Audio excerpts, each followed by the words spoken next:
दोस्तों, आप सबको CGIC ब्लॉग में स्वागत है। और आज हम लोग के घर में पितृ श्राद्ध पूजा हो रहा है, पितृ विसर्जन पूजा।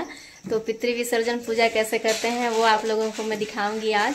तो हम लोग के यहाँ सब तैयारी हो गया है और तैयारी हो भी रहा है। तो अभी पूजा करने के लिए बैठ गए हैं यहाँ पर। आइए मैं आप लोगों को दिखाती हूँ।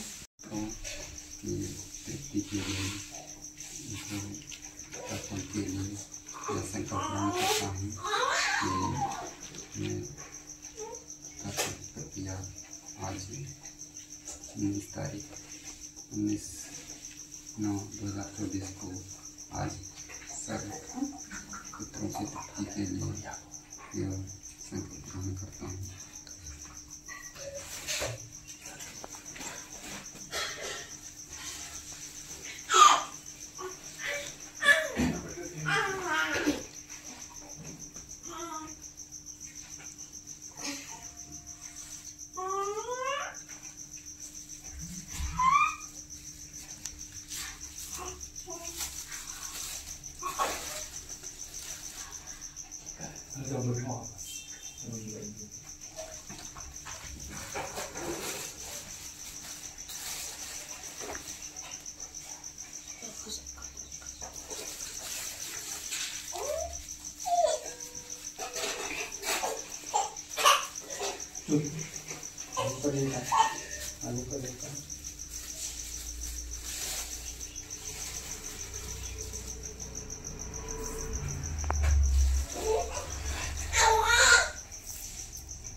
दूध वाला पानी है।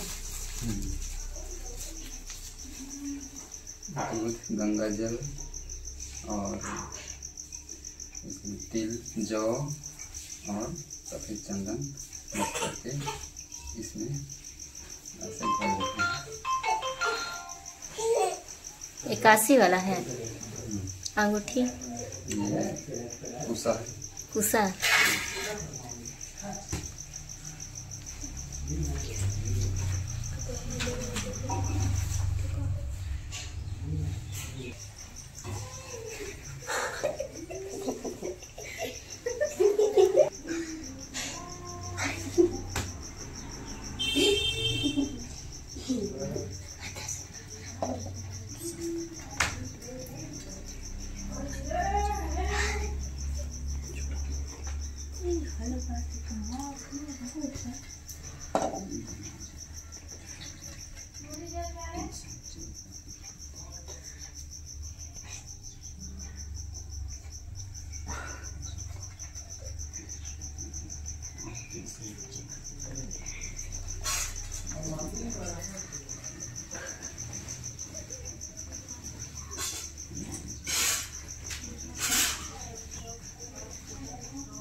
दिशा भी चेंज करते हैं। मैं अपने पिता तृप्ति के लिए अर्पित करता हूँ। मतलब हिला। मैं अपने दादा सोनाराम की तृप्ति के लिए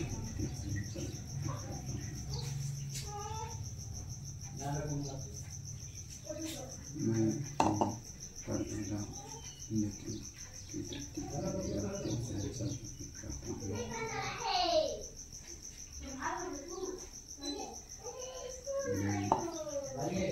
बड़े पिताजी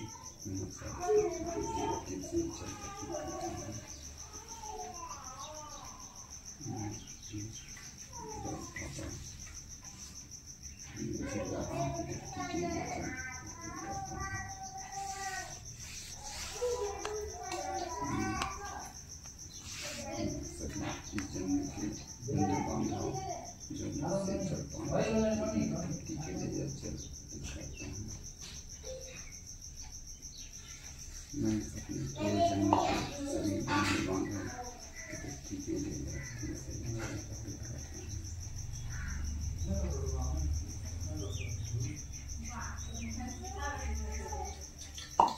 इस लोक के सभी प्राणी जो इसे पाना चाहते हैं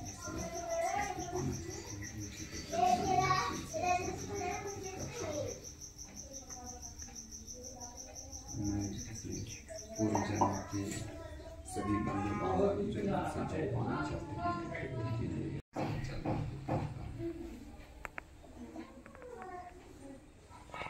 जो इसे जहाँ भी पाना चाहते हैं इस लोक के बंधु बांधव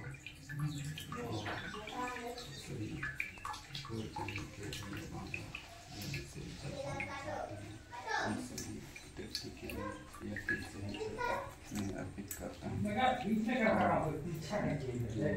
इस जन्म और अनेकों जन्म जिससे जल पाना चाहिए उनके लिए जल करता हूँ और अपने यातना भोग रहे सभी प्राणियों आत्माओं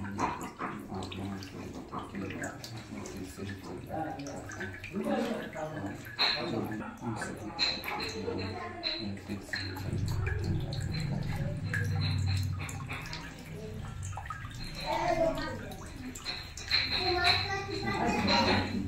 और सभी लोगों में निवास करने वाले जो जल पाना चाहते हैं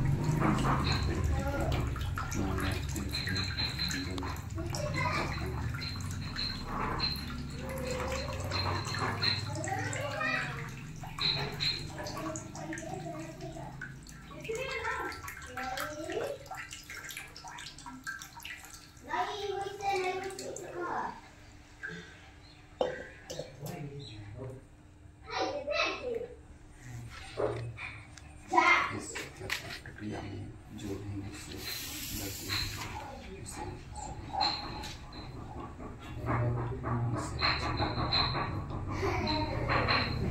जलांजलि को स्वीकार करें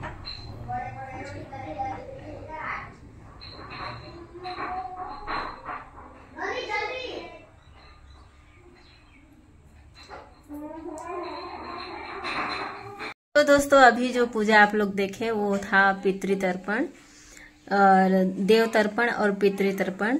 पूरब दिशा की ओर मुख करके जो तर्पण किए वो था देव तर्पण और दक्षिण दिशा की ओर मुख करके जो तर्पण किए वो था पितृतर्पण। तो इस तर्पण को, इस पूजा को जो घर के बड़े बेटे होते हैं वो ही करते हैं या तो छोटे बेटे, कोई नहीं रहते हैं तो मझले बेटे भी कर सकते हैं। हम लोग यहाँ हैं 3 बेटे, 3 भाई हैं तो सबसे बड़े भाई ही पूजा कर रहे थे अभी। और अभी ये पूजा जो कैसे हुआ आप लोग देखे ही होंगे। देव तर्पण को सीधा हाथ से तर्पण करते हैं, इस तरह से तर्पण करते हैं सामने, और पितृ तर्पण इस तरफ से इधर से गिराते हैं पानी को, जल को। तो आप लोगों को अभी वो तर्पण मैं दिखाई और आगे अभी भोग लगेगा उन सबको। सभी हमारे पूर्वज आत्माएं हैं, हमारे घर के जो बड़े बुजुर्ग थे वो लोग अब इस दुनिया को छोड़ के चल चुके हैं। उन लोगों के लिए अभी भोग लगेगा, जिसकी हम लोग अभी तर्पण पूजा आप लोगों को मैं दिखाई। तो अभी उन्हीं लोगों के लिए अभी भोग लगेगा, वो भी मैं आप लोगों को दिखाऊंगी। तो आप लोग बने रहिएगा इस ब्लॉग में। तो अभी जो तर्पण के लिए जल तैयार किए उसमें क्या क्या था वो अभी हमारे जेठ जी बताएंगे। तो लीजिए आप लोगों को मैं मतलब दिखाती हूँ, बताएंगे अभी। तर्पण के लिए जो जल तैयार करते हैं उसमें शुद्ध जल होना चाहिए, कुआं का या बोर का जल। 1 लोटा में ले करके उसमें तिल, जौ और अक्षत, जो टूटा हुआ दाना नहीं होना चाहिए चावल का, और उसमें गंगा जल और सफ़ेद चंदन और दूध, इतना चीज़ मिक्स करके कुसा को अंगूठा में दबा करके फिर उसमें जल करके अपना तर्पण करते हैं। तो तर्पण करने के लिए सबसे पहले देव तर्पण होता है। देव तर्पण आप पूर्व दिशा में मुंह करके करेंगे, जिसमें आपको इस तरह से सामने मतलब देना होता है जल को। हाँ, सभी देवों का नाम के मुख्य रूप से 3 देवों का नाम लेते हैं, शंकर, ब्रह्मा और विष्णु, 3 देवों के नाम से। और इसके बाद ऋषि तर्पण करते हैं, सभी ऋषियों का नाम लेते हैं, जैसे सप्तऋषि हो गए। और इसके अलावा जो चिरंजीव हैं, 7 चिरंजीव हैं, विष्णु, व्यास और इस तरह से हनुमान जी, इस तरह से 7 चिरंजीवों का नाम लिया जाता है। अश्वत्थामा भी हैं, इनका नाम लिया जाता है। और इसके बाद पितृ तर्पण करते हैं। पितृ तर्पण में आपको दक्षिण दिशा में मुंह करके सफ़ेद आसन पर बैठ जाना चाहिए। और इसके बाद दक्षिण दिशा में मुंह करके हम पितृ तर्पण करते हैं। तो पितृ तर्पण के लिए कैसे हाथ को किस दिशा में करते हैं? कुशा को अंगूठा से ऐसे दबा लेना चाहिए। इसके बाद उसमें जल गिराते हुए, तिल से जल अर्पित करते हुए ऐसे अंगूठा और एक तर्जनी अंगुली के बीच से मतलब गिराया जाता है। अच्छा, तो अभी भोग लगेगा? अभी भोग लगेगा। सभी पितरों का तर्पण मतलब एक साथ किया जाता है, एक एक करके। जितने भी हमारे पूर्वज हैं, हमारे माता पिता और दादा दादी और हमारे जो पूर्व जन्म के, इस जन्म के जितने भी सभी लोगों के लिए तर्पण हम करते हैं। सगे संबंधी सभी लोगों को दे सकते हैं, सभी के लिए। और नाना के कुलों के लिए भी हम तर्पण करते हैं पारी से। अच्छा, अब इसके पश्चात हम श्राद्ध क्रिया करेंगे, जिसमें हम अपने पितरों को भोग अर्पित करेंगे। अभी श्राद्ध नहीं हुआ है मतलब? नहीं हुआ है। पहले तर्पण, इसके बाद फिर श्राद्ध करेंगे। तर्पण के लिए नहा धोआ के बिना भोजन किए अपना 6-7 बजे से 7 बजे से लगभग 9, 10 या 11-12 बजे तक कर सकते हैं। इसके बाद फिर श्राद्ध क्रिया किया जाता है। 12 बजे के बाद नहीं करते हैं? 12 बजे के बाद भी कर सकते हैं, 2-3 बजे तक कर सकते हैं। श्राद्ध क्रिया लगभग वही 11 बजे से 2-3 बजे तक कर सकते हैं। दोपहर के समय ही उचित रहता है इसे करना। और श्राद्ध क्रिया और तर्पण क्रिया मुख्य रूप से जिस तिथि को हमारे जो पितृ हैं उनका अंतिम संस्कार किया गया होता है उसी दिन ही करना चाहिए। जिस तिथि को मतलब खत्म हुए रहते हैं और जिस तिथि को अंतिम संस्कार किया गया रहता है, उसी तिथि को हम श्राद्ध क्रिया के लिए उस दिन का चुनाव करते हैं। जबकि 15 दिन होता है पितृपक्ष, पूरा पक्ष में हम कभी भी कर सकते हैं, लेकिन उसी तिथि को करने से सबसे शुभ होता है।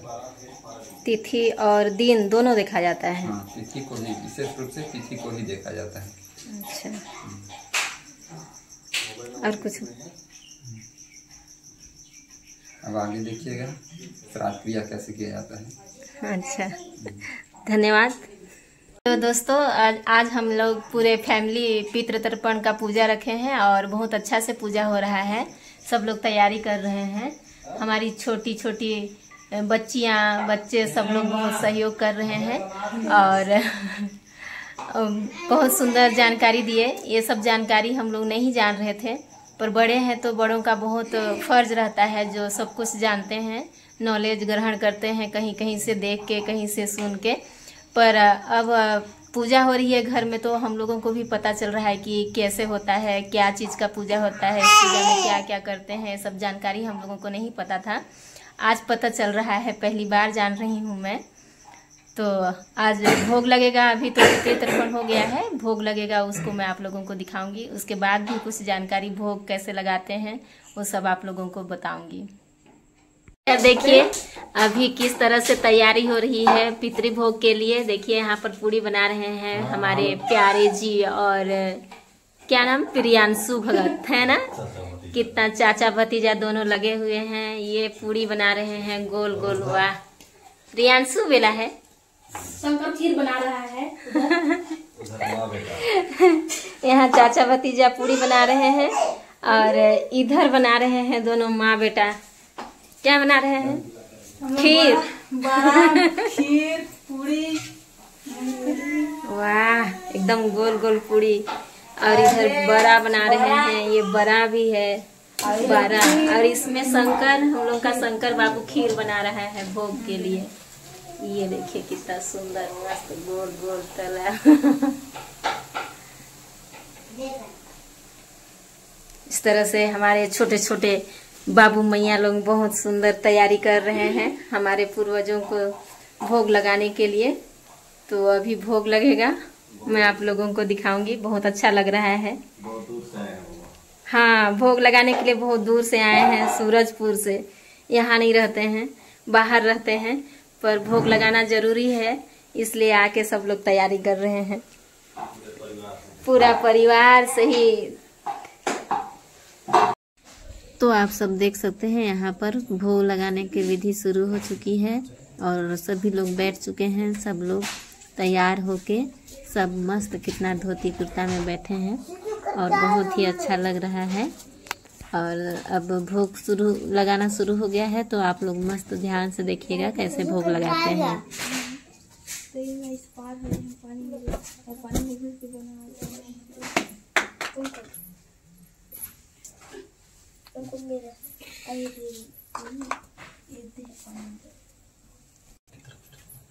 उधर तो वहाँ जा रहा है। बैठा हो देखा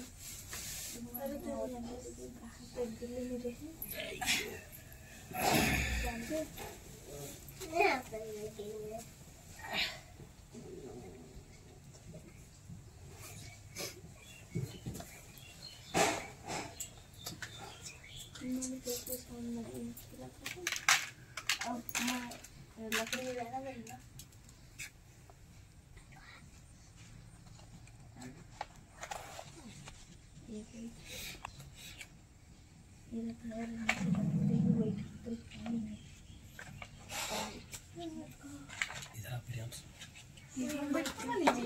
फोटो आएगा ऊपर में क्या इधर जगह नहीं है, ऐसे नहीं है जगह। ये इधर ऐसे बनता है। ये दे यहाँ पे आ बीच में।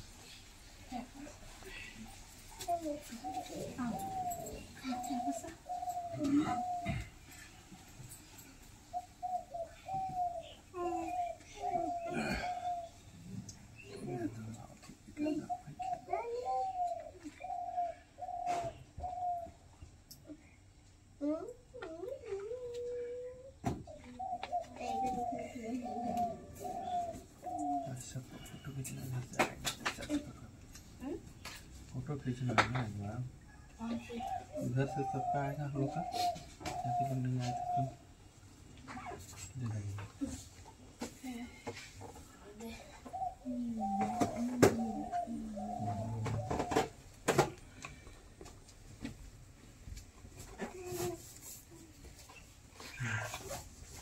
केला पत्ता बड़ा नहीं खड़ा होता है, नहीं दिखाता।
Oh gosh, good.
अब बड़े बेटा का भोग लगाना संपन्न हो गया, तो अभी सेकेंड नंबर का बेटा भोग लगाना शुरू कर दिए हैं।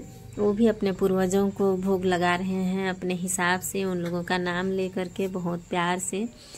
और इनके बाद में जो तीसरे नंबर का बेटा है, 3 भाई हैं हमारे घर में, तीनों भाई अपने अपने पूर्वजों को बहुत सुंदर ढंग से भोग लगा रहे हैं। और बहुत ही अभी ये जो माहौल चल रहा है बहुत अच्छा लग रहा है, बहुत शांति का वातावरण लग रहा है और बड़े प्यार से सब लोग भोग लगा रहे हैं। तो इसी तरह से आप लोग भी भोग लगाइएगा बहुत प्यार से, और आपके घर में शांति सुख सभी बनी रहेगी ऐसे भोग लगाने से। ठीक है, आप लोगों को इसका महत्व भी बताया जाएगा बाद में। तो देखिए किस तरह से भोग लगाते हैं सभी लोग।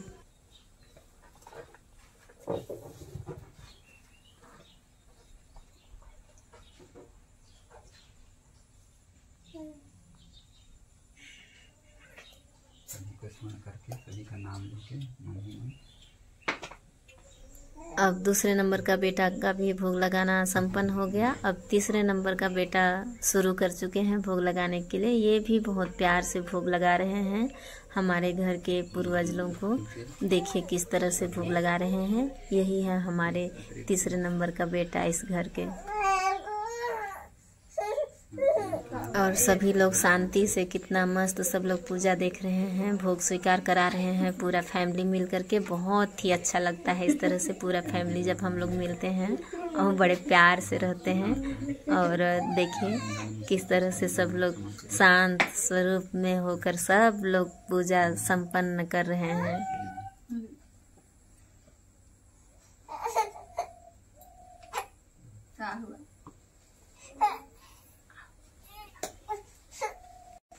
अब हमारे जेठ जी बताएंगे इस पूजा का महत्व, इस पूजा को करने के फायदे क्या क्या हैं, वो सभी चीज बताएंगे। अभी बड़े प्यार से सुनिएगा आप लोग, ठीक है। पितृपक्ष प्रत्येक वर्ष साल में एक बार आता है। 15 दिन का यह त्यौहार होता है जिसमें सभी पितरों को भोग दिया जाता है। जब ये पितृ सभी पितृलोक में निवास करते हैं या जो पृथ्वी लोक में भी निवास करते हैं कई पितृ, इनको भगवान लोगों के द्वारा इस पितृपक्ष में उनको अवसर दिया जाता है कि जाएं अपने अपने परिवार में और उनके परिवार वाले इन 15 दिनों में उनके लिए क्या दे रहे हैं, क्या भोग दे रहे हैं या पानी दे रहे हैं, उनको देखें, उनका रहन सहन देखें और उनके लिए जो भी देते हैं उनको स्वीकार करें। इसलिए सभी पितृ इन 15 दिनों में अपने अपने परिवार में आते हैं, कुछ आस लेकर के आते हैं कि हमारे पुत्र साल भर में इन 15 दिनों में हमें याद करते हैं या नहीं करते हैं और भोग के रूप में क्या देते हैं, इसलिए आते हैं। और इसी के रूप में यह पितृ पक्ष का त्यौहार मनाया जाता है।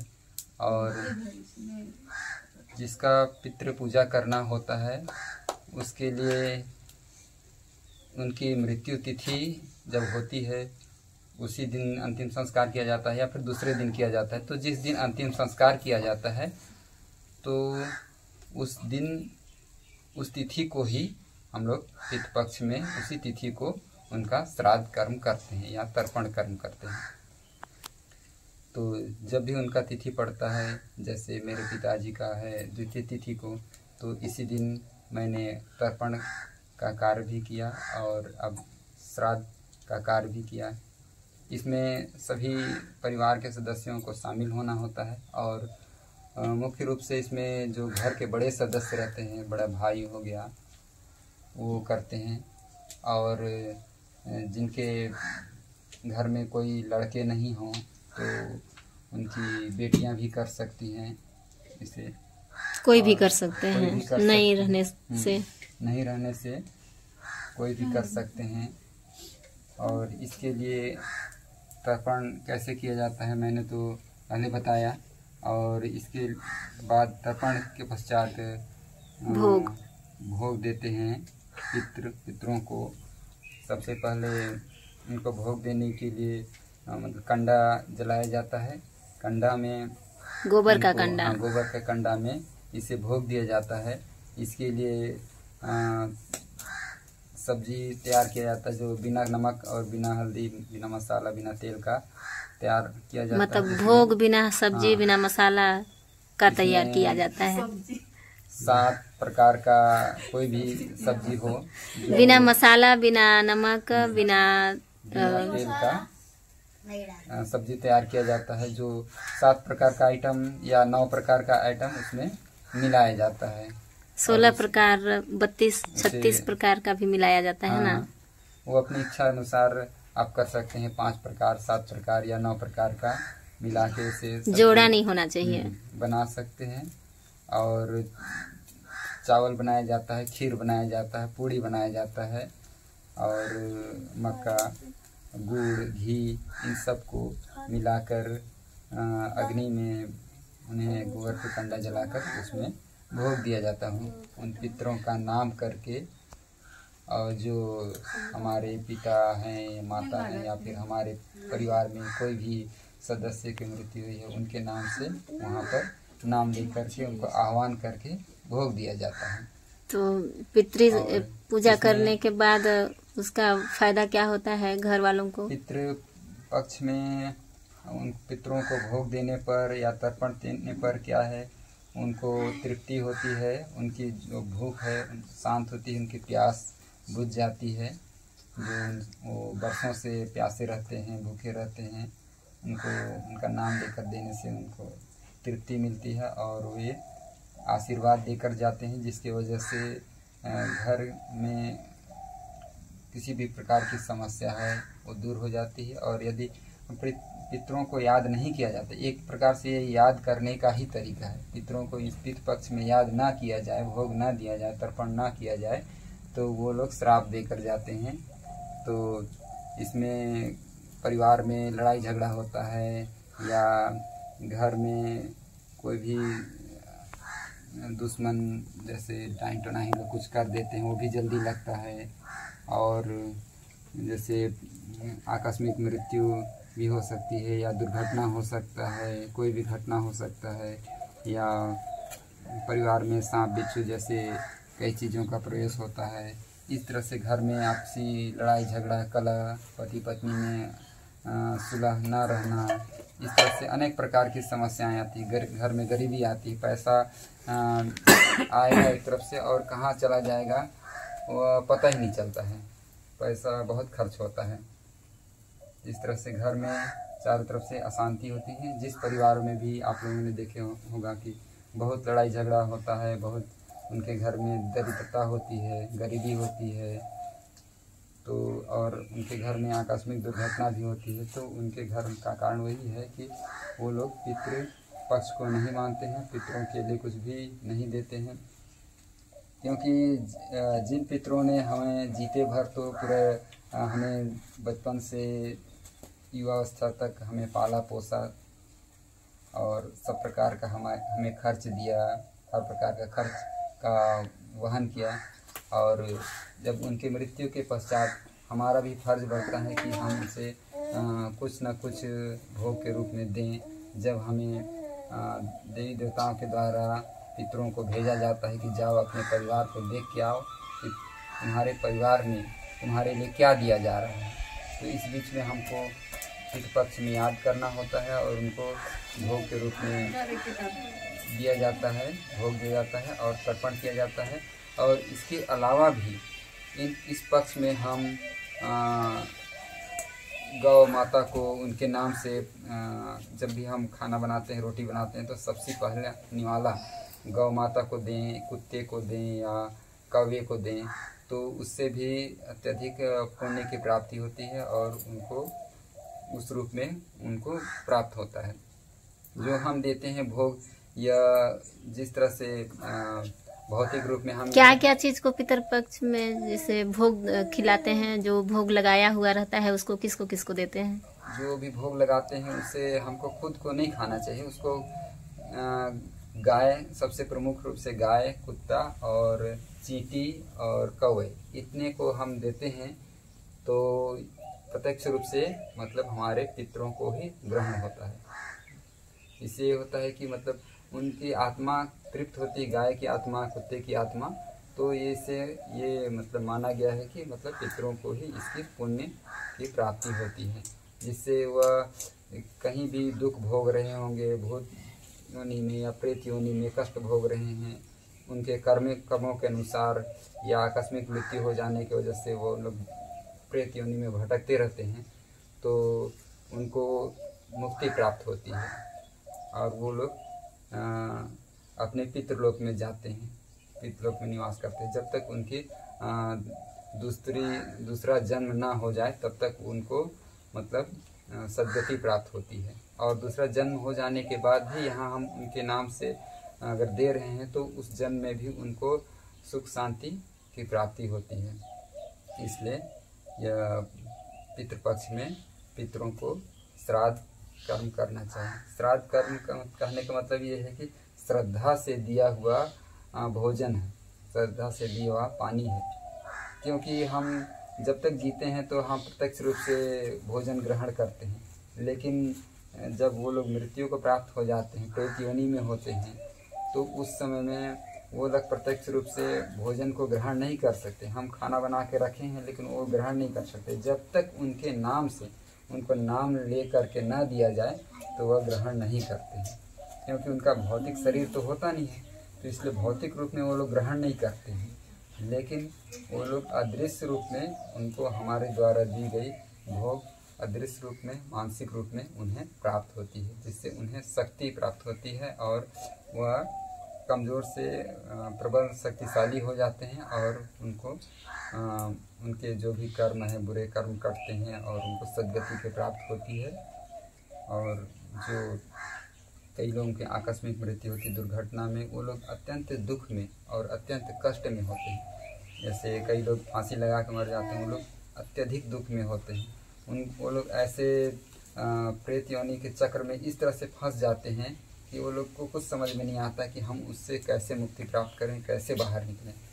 तो उनको बाहर निकलने के लिए कोई साधन नहीं होता है, तो उनके लिए उनके परिवारों के द्वारा ही उनको मुक्त किया जा सकता है। उसके लिए उनको पितरों को उनको भूख शांत करने के लिए, उनकी तृप्ति के लिए तर्पण किया जाता है, भूख शांत करने के लिए भोग दिया जाता है। और इसके अलावा उनके नाम से हम जहाँ भी दान दक्षिणा करते हैं, विशेषकर पितृपक्ष में जितना भी हम दान दक्षिणा करते हैं, किसी गरीब व्यक्ति को, किसी भिखारी को, या कोई भी हमारे घर आता है उनको भोजन खिलाते हैं, या कोई आता है भीख मांगने आता है उनको भीख देते हैं, चाहे वह ब्राह्मण हो या ना हो, या गरीब हो ना हो, हम उनके नाम से देते हैं तो वह उनके लिए जाता है, पितरों के नाम से, जिसके नाम पर हम देते हैं। भले उसका उपयोग वह किसी भी कार्य के लिए करें। हम किसी मंदिर में हम दान देते हैं, 100 रुपया 200 रुपया या जो भी देते हैं, पितरों के नाम से देते हैं, तो उनके लिए उनके नाम से जाता है। नाम से जितना भी मतलब आप दान दक्षिणा अपने तरफ से कर सकते हैं। पितृपक्ष जो 15 दिन का होता है, इस पक्ष में कहीं भी आप दान कीजिए, किसी गरीब व्यक्ति को दान कीजिए, या पैसे दान नहीं कर सकते हैं तो चींटियों को भोजन दीजिए। चींटियों को चना, शक्कर और आटा दे सकते हैं। इससे जितने अधिक जीव जंतुओं को हम उनके मन को तृप्त करते हैं, उनकी भूख को शांत करते हैं, तो उनके द्वारा जो भी हमको कहना चाहिए उनकी तृप्ति होती है, तो उनके द्वारा दिन से हमको आशीर्वाद दिया जाता है और उनको तृप्ति होने पर उनको शांति मिलती है, जिसकी वजह से हमको उससे पुण्य की प्राप्ति होती है और हमारे जीवन में सुख शांति आती है। इसलिए इसे करना चाहिए। और कई लोगों का ये मान्यता है कि हम गया में किसी का श्राद्ध कर्म कर दिए गया के पंडित से, तो इसके बाद हमको और करने की आवश्यकता नहीं पड़ती है, खत्म हो जाता है। लेकिन ये नहीं होता है। शाबाश बेटा, बहुत बढ़िया। तो दोस्तों, हम लोग घर का पितृ पूजा संपन्न हुआ बहुत अच्छे ढंग से। अब हम लोग कोई खाना वाना नहीं खाए हैं। बहुत सुबह से सब लोग पूजा के लिए तैयारी कर रहे थे। अब जा रहे हैं खाना पीना खाने के लिए। सभी पितरों को भोग भी लग गया। अब फिर मिलते हैं नेक्स्ट वीडियो में। बहुत अच्छा जानकारी दिए हमारे जेठ जी, और ये जानकारी आप सभी लोगों के लिए भी है, बहुत अच्छा है। जानिए, बहुत अच्छे से सुनिए, और अच्छे से सुनिएगा तो आप लोगों को भी जानकारी होगा। जो नहीं जानते हैं वो सब चीज़ को भी बहुत अच्छे से बारीकी से बताए हैं। और इतना बारीकी से तो आजकल बहुत कम लोग जानते हैं, तो बहुत अच्छे से वीडियो को ध्यान से सुनिएगा और लाइक कीजिएगा, सब्सक्राइब कीजिएगा। मिलते हैं नेक्स्ट वीडियो में। Bye bye.